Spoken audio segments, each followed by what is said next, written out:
जो चलते हैं मेंटल मैथ क्लास 7 के नेक्स्ट पार्ट पर। मैं हूं हरी सर और आप देख रहे हैं मेरा यूट्यूब चैनल चलो कदम बढ़ाए। बच्चों, मेंटल मैथ में से तो मैं नहीं करा रहा हूं, मैं तो करा रहा हूं जो आपके लास्ट ईयर की मेंटल मैथ क्विज हुई थी जोनल लेवल पर, उसके कुछ क्वेश्चन मेरे पास हैं तो मैं उनको सोल्व करा रहा हूं ताकि आप सभी बच्चों को मालूम हो सके कि किस तरीके से क्वेश्चन आते हैं। ठीक है, आइए करना शुरू करते हैं। क्वेश्चन नंबर 10 यहाँ पर बच्चों आइए देखो क्या लिखा है। If we add 14 with 3 of a number we get 41, find the number. यानी कि अगर हम किसी नंबर के 3 में यानी 3 टाइम्स में 14 को ऐड कर दे तो हमारा आंसर 41 बनता है। तो वो नंबर बताना, वो नंबर कौन सा होगा। तो let the number equal to X, let the number यहाँ पर इक्वल टू एक्स और 3 ऑफ द नंबर, 3 कितना होगा हो जाएगा यहाँ पर ऑफ द नंबर, वो हो जाएगा 3x अकॉर्डिंग टू क्वेश्चन। ठीक है, मैं थोड़ा शॉर्ट में बताऊंगा। अकॉर्डिंग टू क्वेश्चन, अब 3x में अगर हम 14 को ऐड कर देते तो आंसर कितना आ जाता है बच्चों 41। तो हमें वो नंबर बताना है। तो 3x 41, इधर 14 प्लस का इधर ले आके आते हैं इक्वल के साइन से, तो इधर आ जाता है बच्चों ये माइनस का। ठीक है, -40 हो गया। तो माइनस कर लेते हैं, 1 में से 4 माइनस नहीं होंगे, यहाँ से बोरो लिया 11 में से 4 माइनस कर देंगे 7, यहाँ पे रह गया 3 में से 1 गया 2। ठीक है, 27 आ गया। तो x की वैल्यू निकालनी है आपको, तो 3 इधर मल्टीप्लाई की फॉर्म में, इधर आकर ये डिवाइड की फॉर्म में आ जाएगा। 3 9 जा 27, तो ये आपका उत्तर आ जाएगा, आंसर आ गया। ठीक है ना। नेक्स्ट क्वेश्चन, अब नेक्स्ट क्वेश्चन में क्या कहता है देखो। The sum of fathers and his son age is 90 years. दोनों की एज का जो सम है वो 90 ईयर्स है। The fathers age is 4 times of the age of his son, find the age of his father. ठीक है, तो फादर की एज ही फाइंड करनी है और इसमें लिखा कि जो फादर की एज है वो सन की एज से 4 टाइम्स है। ठीक है, कितनी है 4 टाइम्स। मैं आपको एक शॉर्ट तरीका बताता हूं आपको, ठीक है, कैसे करना है। तो पहले आप वैल्यू निकाल लेना। तो सम कितना दिया हुआ बच्चों, यहां पर सम है बच्चों 90 ईयर्स। ठीक है, और फादर्स की एज है बच्चों यहां पर फादर, तो फादर्स की एज जो दी हुई है वो 4 टाइम्स दी हुई है। अगर ये 4 टाइम्स है तो इसका मतलब सन की एज 1 होगी ना, तभी तो 4 टाइम्स बनेगा। ठीक है, ये 1 का 4 टाइम्स तभी होता है। तो आइए हम वैल्यू निकाल लेते हैं। तो 90 को आपको इनकी जो एज की जो वैल्यू है यानी 4 टाइम्स और ये 1 दोनों को ऐड कर देते हैं 5, और 5 से इसको क्या कर देना है, डिवाइड कर देना है। तो यहाँ पर 18 आ जाएगा बच्चों। ठीक है, ये 18 आ गई वैल्यू। अब फादर की एज आपको बतानी है। ये देखो फादर्स एज, तो फादर की एज बतानी है तो वो है 4 टाइम्स, यानी इस वैल्यू को 4 से मल्टीप्लाई कर दो तो फादर की एज आ जाती है बच्चों, यहाँ पर ये एज आ गई। ठीक है, इस तरीके से अगर सन की बतानी हो तो सन की तो 18 आ गई है। आइए अगला ये जो नेक्स्ट क्वेश्चन है ये करना शुरू करते हैं। Find the number which is equally less than 73 as equally greater than 27। इसका मतलब है एक नंबर में फाइंड करना है कि अगर वो 73 से कम है तो और 27 से ग्रेटर है तो दोनों इक्वल हैं, वो नंबर फाइंड आउट करो। अब वो नंबर आप मान लीजिए वो नंबर है, let the number equal to X. अब 73 से और कम है। ठीक है, तो यहां पर अकॉर्डिंग टू क्वेश्चन मैं सीधा कराता हूं मैं आपको। तो 73 से कम है तो 73 माइनस एक्स हो गया, और आगे लिखा है ग्रेटर देन 27, तो 27 से ग्रेटर है तो इसमें प्लस कर दो, ग्रेटर में तो प्लस हो जाएगा। अब आपको करना क्या है, एक्स को एक तरफ ले आए, ये माइनस एक्स और इधर प्लस एक्स, इधर आकर ये माइनस एक्स हो गया इक्वल 27, और 73 इधर प्लस है, इधर आकर ये माइनस में हो जाता है। इस तरीके से 1x और 1x यहाँ पर माइनस किया तो सॉरी ऐड किया माइनस वालों को तो -2x हो गया, और यहाँ पर माइनस प्लस माइनस बड़े नंबर के सामने माइनस, इसलिए माइनस का साइन आ जाएगा। और 13 में से यहाँ पर 7 माइनस करेंगे, क्योंकि 3 में तो 7 माइनस होंगे नहीं, 13 में से 7 माइनस करते हैं तो बच्चों आ जाता है 6। ठीक है। अब यहाँ पे रह गया 6 में से 2 माइनस किया तो आ गया 4, तो माइनस से माइनस का साइन काट दीजिए और इधर मैं करा देता हूँ बच्चों, x की वैल्यू निकाल लेते हैं 46 और 2 इधर मल्टीप्लाई की फॉर्म में है, इधर आकर ये डिवाइड की फॉर्म में आ गया, तो 2 से इसको हम करते हैं डिवाइड तो आ जाता 23। ठीक है बच्चों, तो x की वैल्यू आ गई, लेकिन नंबर कौन सा होगा? अब इसमें लिखा है 73। अब देखो यहाँ पर 73 में से माइनस कर दीजिए तो आ जाता है बच्चों 50, और ऐड करके भी देख लेते हैं यहाँ पर, तो ये भी आ गया 50, तो बच्चों वो नंबर है 50। ठीक है, आइए नेक्स्ट क्वेश्चन देख लेते हैं। x की वैल्यू फाइंड आउट करनी है। अब x की वैल्यू फाइंड आउट करने के लिए देखो यहाँ पर ये प्रोपोर्शन में लिखी हुई है नंबर, तो आपको क्या करना है, यहाँ पर x लिखा हुआ है तो मल्टीप्लीकेशन ऑफ इंटरनल टर्म जो अंदर की तरफ लिखे हुए हैं उनका मल्टीप्लीकेशन ये कर लिया मैंने, इक्वल होना चाहिए, इक्वल कर देना है मल्टीप्लीकेशन ऑफ एक्सटर्नल टर्म जो एक्सटर्नल लिखे हैं यानी बाहर की तरफ लिखे हुए हैं। इस तरीके से x की वैल्यू निकाल लीजिए 10 इंटू 21 और 15 इधर मल्टीप्लाई की फॉर्म में है, इधर आकर ये डिवाइड की फॉर्म में आ जाएगा और इसको हम डिवाइड कर देते हैं अब 3 से। ठीक है ना, 3 5 जा 15, 3 7 जा 21, 5 1 जा 5, 5 2 जा 10, 7 2 जा 14, ये x की वैल्यू आ गई बच्चों। ठीक है, अगर बिल्कुल ही हिंदी मीडियम में आपको देखना है कि ये समझ में नहीं आ रहा है वैल्यू क्या है, ये फाइंड क्या है या इक्वली क्या है, तो आप मेरा दूसरा चैनल देख सकते हैं जिसका नाम है मैथ्स विद हरी सर, उसमें ये बिल्कुल टोटली हिंदी में ही होगा। ठीक है, आइए नेक्स्ट कर लेते हैं। अब यहाँ पर बच्चों नेक्स्ट क्वेश्चन में हम चलते हैं। नेक्स्ट क्वेश्चन ये रहा, इधर ये देखो x की वैल्यू फाइंड आउट करनी है, आइए कर लेते हैं जल्दी से। तरीका आपको मालूम हो ही गया है, मल्टीप्लीकेशन ऑफ इंटरनल टर्म तो 14 इंटू एक्स, और यहां पर multiplication of external term 20 into 21, तो x की वैल्यू निकाल लेते हैं 20 इंटू 21, 14 इधर मल्टीप्लाई की फॉर्म में, इधर आकर डिवाइड की फॉर्म में, 7 से डिवाइड कर, 7 2 जा 14, 7 3 जा 21, 2 से 2 1 जा 2, 2 10 जा 10 3 जा 30 आ गया बच्चों। यहां पर ये आपका आंसर आ गया। नेक्स्ट क्वेश्चन क्या कहता है, what is the ratio, ratio find out करना है 10 मिनट टू 7 आवर्स। अब बच्चों रेशो फाइंड आउट करने के लिए आपको एक काम करना होगा कि दोनों तरफ की जो अमाउंट होते हैं, ठीक है, राशियां होती हैं, इनको इक्वल कर लेना है। अब यहाँ पर 10 है तो इसको रेशो में लिख लो पहले, यहाँ पर 7, लेकिन ये तो मिनट है, ये आवर है, तो इसके मिनट बना लो। ठीक है ना, तो 1 आवर में 60 मिनट होते हैं, तो 7 में 7 इंटू 60, तो अब ये हो गए इक्वल। अब इसको आप डिवाइड कर सकते हैं 0 से 0, 1 बाई 7 6 जा 42, तो 1:42 का इसमें रेशो आ गया बच्चों। ठीक है, ये क्वेश्चन आपका हो गया। नेक्स्ट क्वेश्चन भी बिल्कुल सेम है, तो आपको करना क्या है, रेशो फाइंड आउट करना है। तो ये मीटर है, ये किलोमीटर है, इस किलोमीटर को मीटर में चेंज कर लेंगे तो 110 बाई 22, और we know that the 1 kilometre equal 1000 metre, तो 22 में कितने होते हैं, 22 इंटू 1000। ओके, ये हो गया। अब यहाँ से 0 से 0 ये आप डिवाइड कर सकते हैं, 11 1 जा 11, 11 2 जा 22, ऊपर तो आ गया 1, नीचे आ गया 200, तो 1:200 यहां पर ये आपका आंसर बन जाएगा। नेक्स्ट क्वेश्चन, अब नेक्स्ट में भी बच्चों यहां पर x की वैल्यू फाइंड आउट करनी है, वही करना है। x वाले को कर लीजिए पहले, multiplication of external term 6 into 2x और इक्वल, और मल्टीप्लीकेशन ऑफ इंटरनल टर्म 28 लिख लीजिए, 24 लिख लो, कोई दिक्कत नहीं है। ठीक है, दोनों को लिखना है। अब 6 2 जा 12x इक्वल यहाँ पर 28 इंटू 24, आपको मल्टीप्लाई नहीं करना है, मल्टीप्लाई करने के बाद भी आंसर आ जाएगा, लेकिन काफी बड़ा हो जाएगा तो आपको थोड़ी दिक्कत आ जाएगी।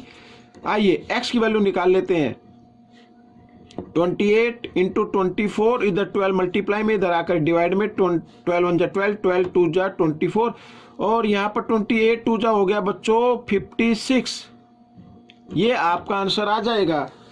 ठीक है, आगे फिर रेशो फाइंड आउट करना है, तो रेशो फाइंड आउट करने के लिए दोनों तरफ सेम अमाउंट होने चाहिए, लेकिन इधर किलोग्राम है इधर ग्राम है, तो हम इनको पहले रेशो में लिख लेते हैं और बाद में इसको कन्वर्ट कर लेते हैं। तो ये ग्राम है, इसको भी ग्राम में कन्वर्ट कर लेते हैं। We know that 1 kilogram equal 1000 gram, तो उसको 1000 से मल्टीप्लाई कर दीजिए, हो गई। ठीक है, तो 20 से 20, 5 पंजा 5, 5 2 जा 10, तो 24 2 जा 48/1, ओ यानी 48:1, ये आपका आंसर बन जाएगा।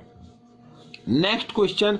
अब नेक्स्ट क्वेश्चन के अंदर बच्चों देखो, यहाँ पर बिल्कुल इजी है, एक्स की वैल्यू फाइंड आउट करनी है।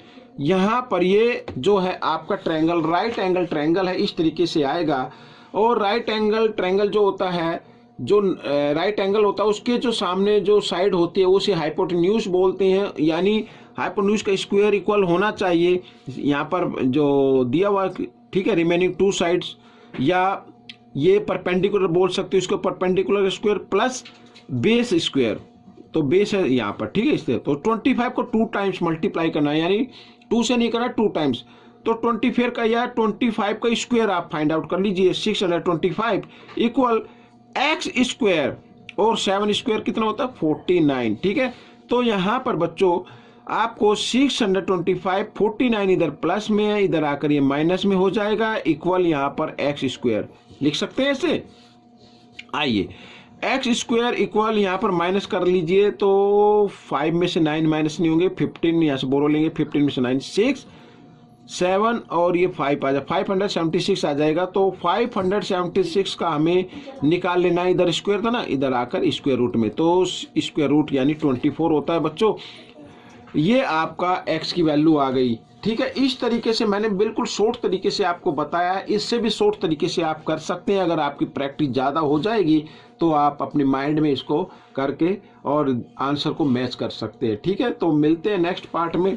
जो मेरी पहली वीडियो थी, यानी इससे जो पहला पार्ट था, उसमें आपने देखा होगा इस तरीके से जो ट्रायंगल आते हैं। देखो ABC तो लिखा नहीं है इसमें, ट्रायंगल का नाम नहीं लिखा है, तो वो राइट एंगल ट्रायंगल होते हैं। एक्स की वैल्यू निकालनी है, पाइथागोरस थ्योरम का यूज करते हुए हम निकालेंगे। ठीक है, तो यहाँ पर बच्चों आप लिख सकते हैं एक्स स्क्वायर प्लस 24 स्क्वायर और इक्वल 40 स्क्वायर। अब ये मैंने क्यों लिखा, ये रूल होता है बच्चों, नियम होता है कि जो 90 डिग्री का जो एंगल होता है उसके जो अपोजिट साइड होती है उसे हाइपोटेन्यूज बोलते हैं। तो हाइपोटेन्यूज का स्क्वायर इक्वल होगा शेष दो जो 2 साइड होती है उनके स्क्वायर के सम के इक्वल होता है। ठीक है, तो आइए निकालना शुरू करते हैं।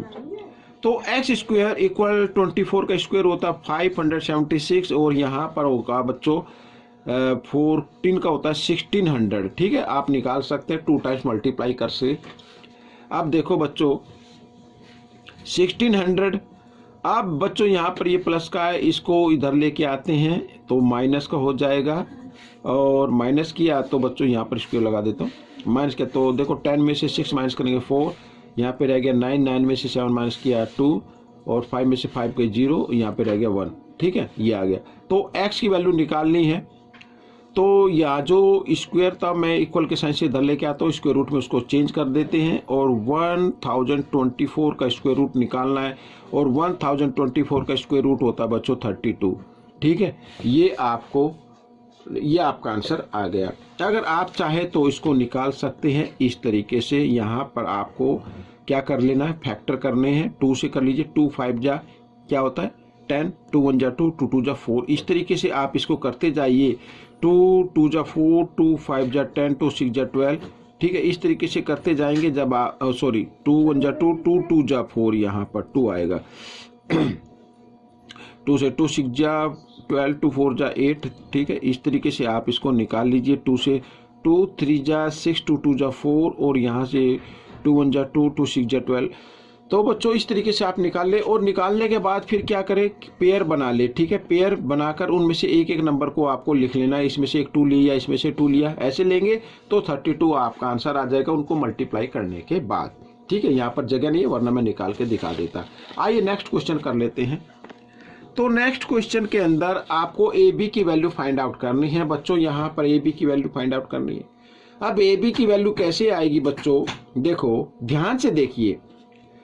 अब यहाँ पर 2 ट्रायंगल हैं, ट्रायंगल ADC, ये ट्रायंगल बन रहा है इधर, और इधर भी बी डी सी, 2 ट्रायंगल आ गए। अब दोनों ट्रायंगल में ए सी इक्वल आ रही है बी सी के, दोनों साइड इक्वल है 30 सेंटीमीटर, और डी सी इक्वल है डी सी, कॉमन आ गई। ये साइड दोनों ट्रायंगल में लगती है भाई, इस ट्रायंगल में भी लगेगी, इसमें भी लगेगी, तो 18 ये हो गई कॉमन साइड। अब यहाँ पर ये 90 डिग्री का एंगल बन रहा है बच्चों, ये शायद इसमें साइन लिखना ध्यान नहीं रहा, 90 डिग्री का ये, तो ये आ गया। तो साइड एंगल साइड से ये क्या हो गया, कॉन्ग्रुएंट हो गया। तो मैं इसको डायरेक्ट लिख देता हूं, triangle A D C congruent triangle यहां पर बी डी सी, क्या साइड एंगल साइड से, ठीक है। ये 2 साइड इक्वल आ गए और एक एंगल साइड एंगल साइड से, और इसके जो कोरस्पॉन्डिंग पार्ट होते हैं वो इक्वल होते हैं। यानी अगर ये कॉन्ग्रुएंट है तो ए डी इक्वल होगा बी डी के, सी पी सी टी, ठीक है, इस तरीके से ये। अब जब ये दोनों इक्वल आ गए हैं तो इनमें से एक ट्रायंगल ले लीजिए बच्चों, यहां पर हम ले लेते हैं ट्रायंगल एडीसी। एडीसी में फिर वही, अब ये पाइथागोरस थ्योरम का यूज करते हुए हमें एडी की वैल्यू निकालनी है। ये 90 का है, इसके सामने हाइपोटेन्यूज आ गया, तो यहां पर 30 का स्क्वायर इक्वल होना चाहिए A D square plus D C square, ऐसे, ठीक है। 30 का स्क्वायर होता 900, एडी का तो हमें फाइंड आउट करना है, और यहाँ पर डीसी की जगह क्या लिखा हुआ है, ये 80 लिख लेते हैं बच्चों, और यहाँ पर ये बच्चों इक्वल होगा, चलो मैं इधर लिख लेता हूँ, कोई नहीं, एक बार वो लिख लेते हैं, 900 एडी स्क्वायर, और यहाँ पर 324 आ जाएगा बच्चों, ठीक है। 18 को 2 टाइम्स मल्टीप्लाई करना है, 18 इंटू 18 तो 324 आ जाएगा। हमें निकालनी है ए डी स्क्वायर की वैल्यू अभी 900। अब 324 प्लस का 900 के साथ लेके आएंगे तो माइनस का हो जाएगा, ये माइनस का मैंने कर दिया है। अब इसको माइनस कर लेते हैं बच्चों, 10 में से 4 6, ठीक है बच्चों, 9 में से 2 7, 8 में से 3 5, 576। अब यहाँ से स्क्वायर हटाकर मैं इक्वल के साइन से इधर लेके आता हूँ तो स्क्वायर रूट में चेंज कर देते हैं, और 576 का स्क्वायर रूट होता है 24, तो एडी आगे 24 सेंटीमीटर। हमें तो ए बी निकालनी है, हमें क्या निकालनी है, ए बी, और ए बी में A D plus B D आता है। ए डी 24 आ गई है, तो A D by A D तो बी डी के इक्वल है ना, तो ये 24 है तो ये भी 24 होगी, तो ए बी की वैल्यू क्या हो जाएगी, 24 प्लस 24, 24 प्लस 24 इक्वल 48 सेंटीमीटर, ठीक है, ये हो गई वैल्यू। अब हम करते हैं क्वेश्चन नंबर 22। यहां पर ऑलरेडी गिवन है कि triangle ADC congruent triangle BDC, ठीक है, ये कॉन्ग्रुएंट है, तो इसका मतलब जब कॉन्ग्रुएंट ट्रायंगल होते हैं तो उसके कोरस्पॉन्डिंग पार्ट इक्वल होते हैं, यानी एंगल ए इक्वल आएगा एंगल बी के, ठीक है ना। यहां पर एंगल ए इक्वल होगा एंगल बी के, क्योंकि दोनों ट्रायंगल को क्या है, कॉन्ग्रुएंट है, और कॉन्ग्रुएंट ट्रायंगल के कोरस्पॉन्डिंग पार्ट क्या होते हैं, इक्वल होते हैं, तो सी पी सी टी मैं यहाँ पर लिख देता हूं, ठीक है। अब ए की वैल्यू है बच्चों x प्लस 40 डिग्री, और यहाँ पर ए बी की वैल्यू है 3x प्लस 10 डिग्री। आपको x को ले लेना एक साइड में, इधर ही प्लस का इक्वल के साइन से इधर लेके आते तो माइनस का इक्वल का साइन लगाना है, 10 और 40 को भी इधर लेके आना है तो ये भी माइनस का हो जाएगा। अब माइनस प्लस माइनस होते हैं तो 3 में से 1 माइनस करेंगे तो 2x आएगा माइनस का, क्योंकि बड़े नंबर के सामने माइनस का साइन है। तो यहाँ भी 40 ये माइनस है, ये 10 प्लस है, तो माइनस प्लस माइनस होते हैं और बड़े नंबर के सामने माइनस, इसलिए माइनस का साइन आ जाएगा और आएगा इस तरीके से -30। तो माइनस से माइनस का साइन काट दीजिए, आपको निकालनी है x की वैल्यू। तो यहाँ पर बच्चों x इक्वल 30 डिग्री आ गया, 2 इधर मल्टीप्लाई की फॉर्म में था और इधर आकर डिवाइड की फॉर्म में, तो 2 1 जा 2 और यहाँ पर इसको 30 को डिवाइड करते हैं तो 15 आ जाएगा, तो x की वैल्यू आ गई बच्चों 15। नेक्स्ट यानी लास्ट क्वेश्चन इस पार्ट का। अब बच्चों इसमें हमें निकालनी है 2x की वैल्यू, 2x की निकालनी, पहले x की निकालो फिर 2x की, वही पाइथागोरस थ्योरम का यूज करते हुए देखो, x square plus 4 square equal होना चाहिए 5 स्क्वायर के, हाइपोटेन्यूज का स्क्वायर इक्वल होता है perpendicular square plus base square, ठीक है, इस तरीके से। तो x स्क्वायर यहाँ पर बच्चों 4 का स्क्वायर 16 और 5 का स्क्वायर 25, तो x स्क्वायर इक्वल 25, 16 इधर प्लस है, इधर आकर ये माइनस का हो जाएगा। तो इस तरीके से माइनस कर लीजिए, तो 9 आ गया और इधर स्क्वायर था, इसको हटाकर मैं इधर लेके आता हूँ इक्वल के साइन से, तो स्क्वायर रूट में चेंज कर देते हैं उसको, और 9 का स्क्वायर रूट होता है बच्चों 3। तो x की वैल्यू आ गई 3, लेकिन हमें निकालनी है 2x की, यानी 2x की वैल्यू निकालनी है, यानी 2 इंटू 3, तो 3 2 जा 6 सेंटीमीटर ये आपका आंसर आ जाएगा। ठीक है, तो बच्चों ये पार्ट आपका हो गया है। आपको ये पार्ट कैसा लगा मुझे जरूर बताएं, इसमें से सीखकर दूसरे बच्चों को जरूर सिखाएं। मिलते हैं नेक्स्ट पार्ट में, तब तक के लिए थैंक्स।